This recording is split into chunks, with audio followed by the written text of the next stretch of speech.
নন্দীগ্রামে ভোটে দাঁড়ানো নিয়ে মন্তব্য করলেন শুভেন্দু অধিকারী। আমার ভাবার কিছু নেই, এটা ভারতীয় জনতা পার্টি, এখানে ব্যক্তি সিদ্ধান্তে কিছু হয় না। বিজেপি আমাকে না লড়তে দিলেও ঠিক আছে, লড়তে দিলেও ঠিক আছে। আমাকে জিজ্ঞাসা করলে আমি নন্দীগ্রামে লড়বো বলবো, আমাকে লড়তে হলে নন্দীগ্রাম রেখে অন্য কিছু ভাবতে পারি।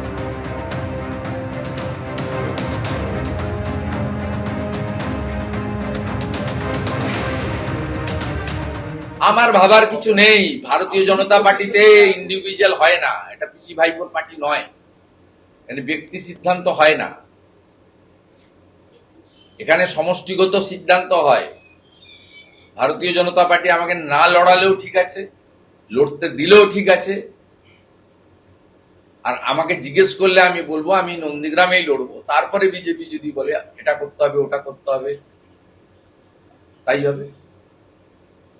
নন্দীগ্রাম আমার ভদ্রাসন এবং আত্মিক সম্পর্ক। আমাকে যদি লড়তেই হয় নন্দীগ্রাম রেখে আমি অন্য কিছু ভাবতে পারি, সেটা আমি আমার অধিকার আছে বলার, দলের কাছে আমি বলেছি, বলবো ভবিষ্যতে। নন্দীগ্রাম নিয়ে কোনো দ্বিমত দ্বিচারি থাকে। শুভেন্দু অধিকারীর বক্তব্য আপনারা শুনলেন। নন্দীগ্রামে ভোটে দাঁড়ানো নিয়ে এই মন্তব্য করলেন তিনি বলছেন যে আমার ভাবার কিছুই নেই, এটা ভারতীয় জনতা পার্টি, এখানে ব্যক্তি সিদ্ধান্তে কিছু হয় না। এ বিষয়ে টেলিফোনে এই মুহূর্তে যোগাযোগ করে নিয়েছি তৃণমূল মুখপাত্র অরূপ চক্রবর্তী, রয়েছেন আমাদের সঙ্গে। অরূপ, শুভেন্দু অধিকারী নন্দীগ্রামে লড়ার প্রসঙ্গে বলছেন যে এই বিষয়ে আমার চিন্তা ভাবনার কিছুই নেই, এখানে সমষ্টিগত সিদ্ধান্ত হয়, এটা ভারতীয় জনতা পার্টি, আমাকে না লড়তে দিলেও ঠিক আছে, যদি আমাকে জিজ্ঞেস করা হয় তাহলে আমি বলবো নন্দীগ্রামে লড়বো। কি বলবেন তার এই মন্তব্য প্রসঙ্গে? দেখুন, শুভেন্দু অধিকারীর নেতৃত্বে বিজেপি দুবার ধরাশায়ী হয়েছে। একবার 2021-এ অমিত শাহকে বুঝিয়েছিল আপনিবার 200 পার, বাংলার মানুষ পগার পার করে রেখে দিয়েছিল, উল্টে মমতা দিকে 200 পার করেছিল। আবার লোকসভার সময় বুঝিয়েছিল ইসবার 30 পার, বাংলার মানুষ মমতা দিকে প্রায় 30টা আসন 29টা আসনে জয়ী করেছিল। স্বাভাবিকভাবেই শুভেন্দুর এহেন পারফরমেন্স এবং ওর দলের মধ্যে ছুরি ঘোরানোতে বিরক্ত হয়ে পুরনো বিজেপির নেতা শ্রমিক ভট্টাচার্যকে রাজ্য সভাপতি করে ওর টানা ইতিমধ্যেই ছেটে দিয়েছে।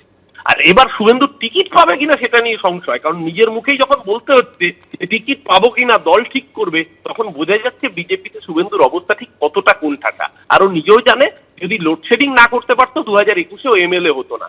আর পশ্চিমবঙ্গ সরকার বিদ্যুৎ দপ্তর এবার এনশিওর করে রেখেছে যে কাউন্টিং এর সময় নন্দীগ্রামে লোডশেডিং হবে না।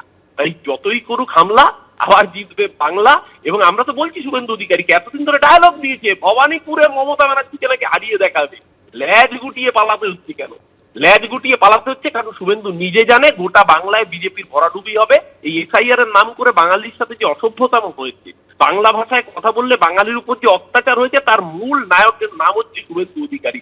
বাংলার এই কলঙ্কিত মির্জাফর খলনায়ককে বাংলার মানুষ যেখানে পাবে সেখানে হারাবে। ওই জন্য এখন পেছন থেকে অজুহাত তৈরি করে রাখছে যে পার্টি চাইলে আমি দাঁড়াবো, লিডার অফ অপোজিশনকে পার্টি চাইলে দাঁড়াবো, মানে তার মানে পরিষ্কার পার্টির উপর অনাস্থা হচ্ছে।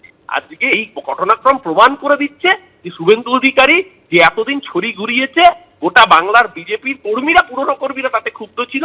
আজকে সেই হতাশার বহিঃপ্রকাশ বেরিয়ে আসছে। আর এর থেকেই প্রমাণ হচ্ছে আগামী দিন এ রাজ্যের বুকে বিরোধী দল হওয়ার যোগ্যতাটুকু বিজেপি অর্জন করতে পারবে না। মমতাদির নেতৃত্বে, অভিষেক বন্দ্যোপাধ্যায়ের সেনাপতিত্বে চতুর্থবার মামাটি মানুষের সরকার 250 বার।